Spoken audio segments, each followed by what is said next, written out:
പിതാവിനും പുത്രനും പരിശുദ്ധ റൂഹായിക്കും സ്തുതി, ആദ്യം മുതൽ എന്നേക്കും തന്നെ ആമേൻ. ഇന്ന് മാർച്ച് 15 ഞായർ.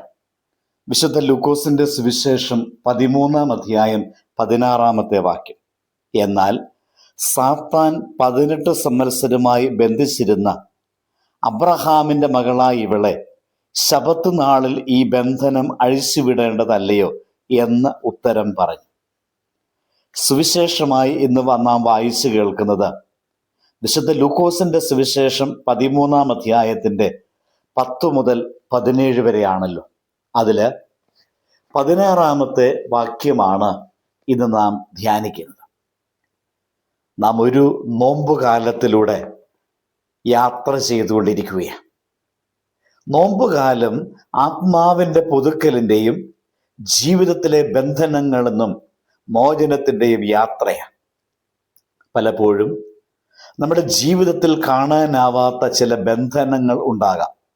ചിലപ്പോൾ അത് പാപത്തിൻ്റെ ബന്ധനമാകാം, നിരാശയുടെ ബന്ധനമാകാം, കുടുംബത്തിനുള്ള പിണക്കങ്ങളുടെയും ക്ഷമയില്ലായ്മയുടെയും ബന്ധനവും ആയിരിക്കാം.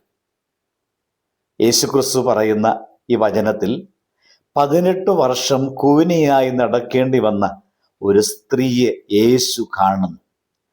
അവൾക്ക് വിടുതൽ നൽകുന്നു. അവൾക്ക് നേരെ നോക്കാൻ പോലും കഴിയില്ലായിരുന്നു. അവളുടെ ജീവിതം മുഴുവൻ ഒരു ഭാരമായി മാറിയിരുന്നു. എന്നാൽ യേശുവിൻ്റെ ഒരു സ്പർശം അവളുടെ ജീവിതത്തെ മാറ്റിമറിക്കുന്നു. ഈ വചനത്തിലൂടെ നാം മനസ്സിലാക്കേണ്ടുന്ന സത്യം, ക്രിസ്തു നമ്മുടെ ജീവിതത്തിലെ ബന്ധനങ്ങളെ പൊട്ടിക്കുന്ന രക്ഷകനാണ് എന്നതാണ്. ക്രിസ്തു സ്പർശിക്കുന്നിടത്ത് ജീവിതം നേരെയാകാതെ ഇരിക്കില്ല. യേശുവിൻ്റെ സാന്നിധ്യം ഉണ്ടാകുന്നിടത്ത് അടിമത്തവും നിലനിൽക്കുന്നില്ല. നമ്മുടെ കുടുംബ ജീവിതത്തിലും ചില ബന്ധനങ്ങൾ ഉണ്ടാകാം. ചില ഭവനങ്ങളിൽ പഴയ പിണക്കങ്ങൾ വർഷങ്ങളോളം നിലനിൽക്കും. പരസ്പരം സംസാരിക്കാത്ത അവസ്ഥ ഉണ്ടാകാം. പ്രാർത്ഥനയില്ലാതാകും. അപ്പോഴൊക്കെ ആത്മീയ ശൂന്യത അവിടെ വളരുകയാണ്. എന്നാൽ ക്രിസ്തുവിനെ കുടുംബത്തിന്റെ മധ്യത്തിൽ നിർത്തുമ്പോൾ കുടുംബജീവിതം മാറിത്തുടങ്ങുന്നു. ക്രിസ്തുവിന്റെ വചനം കേൾക്കുന്ന വീട് ദൈവത്തിന്റെ അനുഗ്രഹങ്ങൾ അനുഭവിക്കുന്ന വീടായിട്ട് മാറുകയാണ്. പ്രാർത്ഥനയുള്ള കുടുംബം ഒരിക്കലും തകർന്നു പോകില്ല. ഒരു ഉദാഹരണം സൂചിപ്പിക്കട്ടെ. ഒരു ഭവനത്തിൽ വർഷങ്ങളായി ഉപയോഗിക്കാത്ത ഒരു പഴയ വാതിലുണ്ടായിരുന്നു. ആ വാതിലിന് തുരുമ്പ് പിടിച്ചതിനാൽ അത് തുറക്കാൻ ആരാലും കഴിഞ്ഞില്ല. പലരും ശ്രമിച്ചെങ്കിലും അത് തുറന്നില്ല. ഒരു ദിവസം വീട്ടുടമ അതിലൽപ്പം എണ്ണയൊഴിച്ചു. കുറച്ച് സമയം കഴിഞ്ഞ് വീണ്ടും ശ്രമിച്ചപ്പോൾ ആ വാതിൽ ശബ്ദത്തോടെ തുറന്നു. വർഷങ്ങളായി അടഞ്ഞിരുന്ന വാതിൽ ഒടുവിൽ തുറക്കുകയാണ്. നമ്മുടെ ജീവിതവും ചിലപ്പോൾ അങ്ങനെ തന്നെയാണ്. പാപം, അഹങ്കാരം, കോപം, ക്ഷമയില്ലായ്മ എന്നിവയുടെ തുരുമ്പ് നമ്മുടെ ഹൃദയത്തെ അടച്ചിടും. എന്നാൽ ക്രിസ്തുവിൻ്റെ കൃപ നമ്മുടെ ജീവിതത്തിൽ പ്രവേശിക്കുമ്പോൾ അടഞ്ഞ വാതിലുകൾ പോലും തുറക്കപ്പെടുന്നു. ക്രിസ്തുവിൻ്റെ സ്പർശമുണ്ടാകുന്നിടത്ത് അടഞ്ഞ ജീവിതങ്ങൾ തുറക്കാതെ ഇരിക്കുകയില്ല. നോമ്പുകാലം നമ്മോടൊരു ചോദ്യം ചോദിക്കുന്നു. നമ്മുടെ ഭവനങ്ങളിൽ പ്രാർത്ഥനയുണ്ടോ? ഹൃദയത്തിൽ ക്ഷമയുണ്ടോ?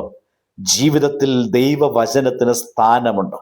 കാരണം ക്രിസ്തുവിനെ ഭവനത്തിലേക്ക് ക്ഷണിക്കുന്ന കുടുംബം അനുഗ്രഹിക്കപ്പെട്ട കുടുംബമാണ്. ക്രിസ്തുവിനെ കേന്ദ്രമാക്കി ജീവിക്കുന്ന വീട് സമാധാനത്തിന്റെ വീടാണ്. 18 വർഷം കൂനിയായി നടന്ന ആ സ്ത്രീയെ യേശു നേരെയാക്കിയതുപോലെ ഇന്ന് നമ്മുടെ ജീവിതത്തെയും കുടുംബങ്ങളെയും നേരെയാക്കുവാൻ ക്രിസ്തുവിന് സാധിക്കും. തകർന്ന ബന്ധങ്ങളെ പുനഃസ്ഥാപിക്കാനും പിണക്കങ്ങളെ മാറ്റി സമാധാനം നൽകാനും ബന്ധനങ്ങളെ പൊട്ടിക്കാനും ക്രിസ്തുവിന് സാധിക്കും. അതുകൊണ്ട് നോമ്പുകാലത്തിന്റെ സന്ദേശം ഇതാണ്: ക്രിസ്തുവിനെ സമീപിക്കുന്ന ജീവിതം ഒരിക്കലും പഴയതുപോലെ തുടരുമെന്നില്ല. ക്രിസ്തുവിനെ സമീപിക്കുന്ന ജീവിതം മാറും, ഉയരും, അത് പുതുക്കപ്പെടും. അതിനായി ഈ നോമ്പിൽ നമുക്ക് പരിശ്രമിക്കാം, പ്രാർത്ഥിക്കാം. കരുണാമയനായ ദൈവമേ, ഞങ്ങളുടെ ജീവിതത്തിലുള്ള എല്ലാ ബന്ധനങ്ങളും നീ അറിയുന്നവനാ.